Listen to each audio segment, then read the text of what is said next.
নমস্কাৰ প্ৰিয় দৰ্শকবৃন্দ আজিৰ এই ভিডিঅ'টিৰ জৰিয়তে আজি অনুষ্ঠিত হৈ যোৱা SLRCৰ পেপাৰ 4ৰ কেইটামান মেথছৰ ইম্পৰ্টেন্ট কোৱেশ্চন আনসাৰখিনি ডিসকাশন কৰিম যিখিনি আজি অনুষ্ঠিত হৈ গৈছিল তাৰে এনালাইসিস লৈ আহিছো 10টা মান কোৱেশ্চন লৈছো আৰু ইয়াৰ পৰা কেইটামান আপোনালোক কাৰেক্ট হৈছে সেইখিনি আপোনালোকে কমেন্টত জনাব আৰু যিখিনি কোৱেশ্চন লৈছো সেইখিনি আপোনালোকৰ আপকামিং গ্ৰেড 4 এক্সামৰ বাবে গুৰুত্বপূৰ্ণ গতিকে ভিডিঅ'টো কমপ্লিটলি চাব আৰু ফেসবুক পেজটো আপোনালোকে ফলো কৰি দিব প্ৰথম কোৱেশ্চনটো লৈছো এটো সিৰিজ আছিল A আৰু ইয়াৰে কোৱেশ্চন নম্বৰ 9 ত আছিল 46 ক 3 ৰে হৰণ কৰিলে ইয়াৰে প্ৰাপ্ত ভাগহেটো কি হ'ব এই কোৱেশ্চনটো সোধা হৈছিল গতিকে আপোনালোকে কি কৰিব 46 ক 3 ৰে ডিভাইড কৰিব 46 ক 3 ৰে ডিভাইড কৰিলে 4 ত যায় 3 যায় একবাৰ ইয়াত থাকিব 3 1 থাকিল 16 16 যায় 5 বাৰ 15 তেতিয়া হলে আপোনালোকৰ থাকিল কিমান 1 এতিয়া ইয়াৰ পৰা মাইনাস কৰিলে 1 আৰু ইয়াতে আছিল মাইনাস আছিল অপশনত আৰু ইয়াতে যেহেতু 46 টো মাইনাস আছিল আৰু এই কাৰণে ইয়াতে মাইনাস হ'ব গতিকে ইয়াতে option number B correct answer হৈ যাব এতিয়া চাওক সেকেন্ড এটা বাৰংবাৰতা পৰা আহিছিল আৰু ইয়াতে তথ্যখিনি দিয়া আছিল এই তথ্য ডাটাখিনি আপোনালোকে প্ৰথমতে এসেন্ডিং অৰ্ডাৰত আপোনালোকে বহাই ল'ব লাগিব তাৰ পিছত প্ৰথমতে গড়মান বহাব লাগিব তাৰ পিছত ইয়াৰ পৰা মধ্যমা ওলাই ইয়াৰে পূৰণফল বহাবলৈ কৈছে গতিকে মই এসেন্ডিং অৰ্ডাৰত প্ৰথমতে এৰেঞ্জ কৰি লৈছো এতিয়া আপোনালোকে দেখা পাইছে মই ঊৰ্ধ্বক্ৰমত সজাই ললো ঊৰ্ধ্বক্ৰমত সজাইলে ইয়াতে টোটাল নাম্বাৰ যে আপোনালোকে কাউন্টিং কৰে টোটাল 11টা নাম্বাৰ হ'ব এতিয়া মই ইয়াৰে ডাইৰেক্ট গড়মান ওলাম গড়মান ওলাবৰ বাবে আপোনালোকে নাম্বাৰখিনি জাস্ট এড কৰি দিব নাম্বাৰখিনি এড কৰি দিয়াৰ পিছত আপোনালোকে ইয়াতে যিমানটা নাম্বাৰ আছে সেইখিনিতে আপোনালোকে ডিভাইড কৰিব লাগিব এইখিনি 11টা নাম্বাৰ আছে গতিকে মই 11টা ডিভাইড কৰি দিছো এতিয়া এইখিনি যদি আপোনালোকে সিম্পলিফিকেশন কৰে তেতিয়া হলে আপোনালোকে ইয়াৰ গড়মানটো পাই যাব এতিয়া চাওক ইয়াতে 6 + 4 = 10 10 + 3 = 13 13 + 2 =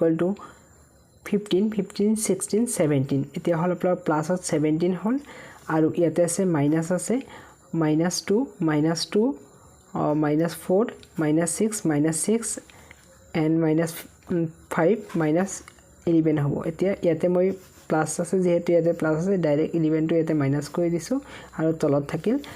11 এতিয়া ইয়াৰ পৰা 17 ৰ পৰা 11 গলে থাকিব আপোনালোকৰ 6 এতিয়া এইখিনি হল আমাৰ গড়মান এতিয়া আমি মধ্যমা উলিয়াব লাগে মধ্যমা মানে হৈছে মিডিয়ানটো এতিয়া ইয়াতে নাম্বাৰ কেইটা আছে টোটাল সব 11টা নাম্বাৰ আছে টোটাল 11টা নাম্বাৰ আছে n =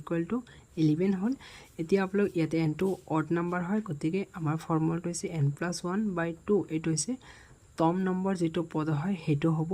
আপোনালোকৰ মধ্যমা এতিয়া n মানে হৈছে 11 11 + 1/2 মানে 12/2 মানে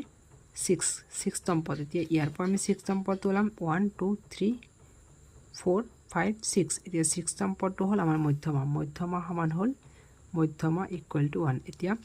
এইখিনি যেহেতু আমি গড়মান পাইছো এভাৰেজ পাইছো এভাৰেজৰ লগত 1 মাল্টিপল অৰ্থাৎ মধ্যমাটো পূৰণ কৰিব লাগে গতিকে এইখিনি পূৰণ কৰিলে আমি পাম 6/11 এইটো হৈছে কাৰেক্ট অপচন ইয়াত 11 নম্বৰ কোৱেশ্চনটো লৈছো এটো এ সিৰিজৰ হয় ইয়াতে 16% অফ 16 + 16 স্কয়াৰ বাই 16 + 1 ইজ কিমান খুদিছে ইয়াতে এতিয়া আপোনালোকে জানে নিশ্চয় 16% মানে কি লিখিব পাৰিম 16/100 লিখিব পাৰি অফ মানে কি ৰ মানে পূৰণ আৰু 16 + 16 মানে আপোনালোকে ডাইৰেক্ট লিখিব পাৰে 32 স্কয়াৰ আৰু তলত থাকিব 16 + 16 এতিয়া এক কাম কৰক আপোনালোকে 16/100 টো ৰাখি দিয়ক ইনটু 32 ইনটু কি কৰক 32 কৰি দিয়ক তলত থাকিব 16 + 16 গাইস ক্ষমা কৰিব ইয়াতে এটা ইনটু আছে ইনটু সাইন আছে মই প্লাস সাইন দিছিলো এতিয়া চাওক ইয়াতে 16 হল ওপৰ 32 হল 16 দে 32 কাটি দিয়ক কিমান বাৰ দুইবাৰ যাব ইয়াতে 16 দে কাটি দিয়ক দুইবাৰ যাব এতিয়া ইয়াৰ পৰা যে আপোনালোকে পইণ্ট ওলাই লয় তেতিয়া হলে আপোনালোকে পাব 0.16 আৰু ইয়াতে থাকিল আপোনালোকৰ 4 এইখিনি যে আপোনালোকে পূৰণ কৰে তেতিয়া হলে চাওক 6 * 4 = 24 24 2 থাকিল 6 * 1 4 * 1 4 4 + 2 = 6 আৰু পয়েন্ট আছে এখৰ আগত গতিকে মই এখৰ আগত পয়েন্ট দিছো 64 64 আছে অপচন নম্বৰ ডি হ'ব কাৰেক্ট आंसर এতিয়া চাওক এতিয়া এটা এলসিএম আৰু এচএফৰ পৰা আছিল এতিয়া ইয়াৰে যি অনুপাত আছে অনুপাতটো হদিছিলে তিনিটা সংখ্যা দিয়া আছে এ বি সি আৰু এনেদৰে দিয়া আছে যে এ আৰু বি ৰ গসাগু বি আৰু সি ৰ গসাগুৰ সমান হয় তেতিয়া হলে এ আৰু বিৰ লসাগু যদি বি আৰু চিৰ লসাগুৰ 3 গুণ হয় তেন্তে চি আৰু এৰ অনুপাতটো কিমান হ'ব প্ৰথমতে এ আৰু বিৰ কি আছে গসাগু বি আৰু চিৰ গসাগুৰ সৈতে সমান আছে আৰু বি এ আৰু বিৰ লসাগু সমান বি আৰু চি লসাগুৰ সৈতে লসাগুৰ 3 গুণ আছে গতিকে এইটো 1 আৰু এইটো আছে 3 আৰু ইয়াৰ অনুপাত হৈ যাব 1:3 এতিয়া চাওক তাৰ ভিতৰত 33 number question 1% of 1 plus 2% of 2 plus 3% of 3 is equal to what এতিয়া অপচন বিলাক আছে আপোনালোকে জানে 1% মানে 1/100 into 1 plus 2% মানে 2/100 into 2 plus 3% of 3% মানে 3/100 into of মানে পূৰণ ৰ 3 এতিয়া এইখিনি যে এপ্লাই কৰে তেতিয়া ইয়াতে পাব 1/100 plus ইয়াতে পাব 4/100 plus 3 ইয়াতে থাকিব আপোনালোকৰ 3 into 3 9/100 হৈ যাব এতিয়া এইখিনি যে এপ্লাই এলসিএম লয় টোটাল আপনাৰ তলত আহিব 100 আহি যাব এতিয়া ইয়াতে চাওক ওপৰত আছে 1 plus 4 plus 9 equal to আহিব 10 14/100 14/100 মান লিখিব পাৰিব 0.14 আছে অপচন নম্বৰ ডি গতে ডি আপোনালোকৰ বাবে কাৰেক্ট আনসাৰ হৈ যাব আৰু এটা আছিল বিশাল ডাঙৰ অংক আৰু এই অংকটো যদি কৰিব বিচাৰে তেতিয়া হলে আপোনালোকৰ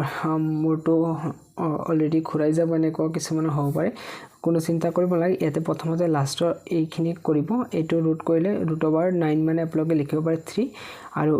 √16 ৰ ৰুট কি মানে লিখিব ইয়াতে প্লাস আছে প্লাসটো দি লব মই ইয়াতে কৈ দিছো √16 মানে 4 লিখিব পাৰে গতিকে এইটো 4 হৈ গল আৰু ইয়াতে চাওক √, আছে √,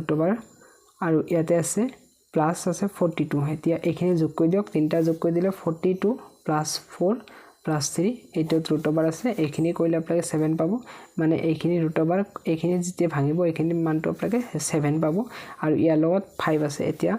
5 * 7 কৰিব তেতিয়া হলে আপোনালোকৰ ইয়াতে হৈ যাব 35 এইখিনি √, ভিতৰত হৈ যাব আৰু ইয়াতে আছে আপোনালোকৰ 134 প্লাস আহিব এইখিনি 35 আহি যাব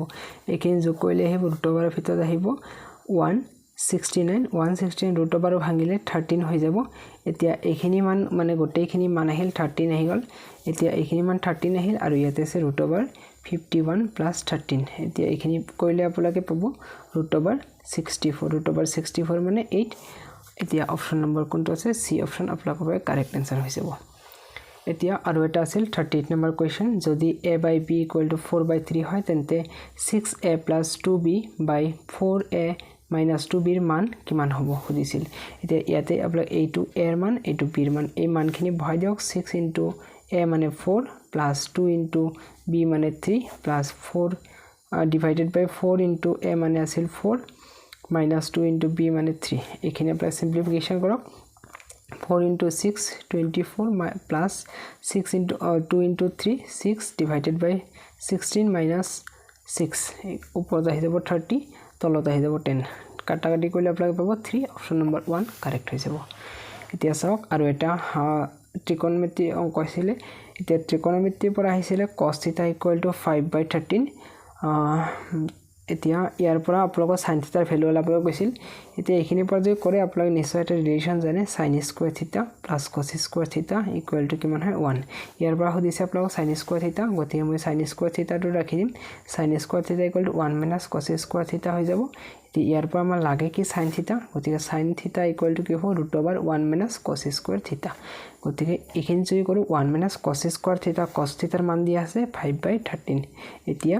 5/13 ইয়াৰে স্কয়াৰ আছে গতিকে মই এতে স্কয়াৰ কৰি দিম এইখিনি যদি কৰে 1 - পাই যাব এতে 5 স্কয়াৰ কৰিলে কিমান পাব 25 তলত 13 ক স্কয়াৰ কৰিলে পাব 169 এতিয়া এইখিনি যদি আপুনি সিম্পলিফিকেশন কৰে তেতিয়া পাব তলত পাব 69 169 169 * 1 169 - 25 এতিয়া ওপৰত হৈ যাব তলত হৈ যাব 169 ওপৰত হৈ যাব 144 এতিয়া যদি এইটো আপুনি ভাঙি দি √, 144 মানে হৈছে 12 আৰু √, 169 = 13 এতিয়া ইয়াৰ কাৰণে অপচন কোনটো কাৰেক্ট হৈ যাব option number C is the correct answer 12/13 আৰু তাৰ পিছত আছে আৰু এটা আছিল √, পৰা আহিছিল এইটো ডেসিমেলত আছিল এটো আপোনালোকে যদি কৰিব পাৰিছে তেতিয়ালে ভাল আৰু এইখিনি ইয়াৰটো পাবে ইয়াৰ বাবে হৈ যাব 0.3 আৰু 169 মানে অলপ আগতে কৰিলোঁ 169 ইয়াৰ আগতে এটা পইণ্ট আছে গতিকে ইয়াৰ কাৰণে এতিয়াও আপোনালোকৰ 13 হৈ যাব 13 1.3 হৈ যাব এতিয়া 1.3 প্লাছ কৰি দিয়ক আপোনালোকে পইণ্টত 1.3 প্লাছ পইণ্টত 3 এইটো যোগ কৰি দিয়ক পইণ্ট আৰু 3 প্লাছ 3 ইকুৱেল টু 6 আৰু ইয়াতে 1 আছে 1.6 option number B is the correct answer এতিয়া আৰু এটা আছিল ত্ৰিকোণমিতিৰ পৰা আছিল sin θ = cos θ then what is the value of 1 + tan θ এতিয়া sin θ = cos θ আছিল আমি জানো যে tan θ মানে কি লিখিব পাৰো আমি tan θ মানে লিখিব পাৰো আমি sin by cos লিখিব পাৰো এতিয়া আপোনালোকক দিয়া আছিল sin θ আৰু sin by cos = cos θ দিয়া আছিল আৰু फ्रेंड्स সকল এইটো ৰিলেচন আমি অলৰেডি জানো আৰু ইয়াৰ পৰা যদি এপ্লাই কৰে তেতিয়া হলে মই ইয়াতে কৈ দিছো এতিয়া চাওক sin θ = cos θ আছিল এতিয়া মই ইয়াৰ পৰা যদি কোনো sin θ by cos θ এই cos θ টো যদি ইয়াতে লৈ আহো তেতিয়া হলে cos θ ইয়াতে থাকিব 1 এতিয়া sin θ by cos θ মানে হল tan θ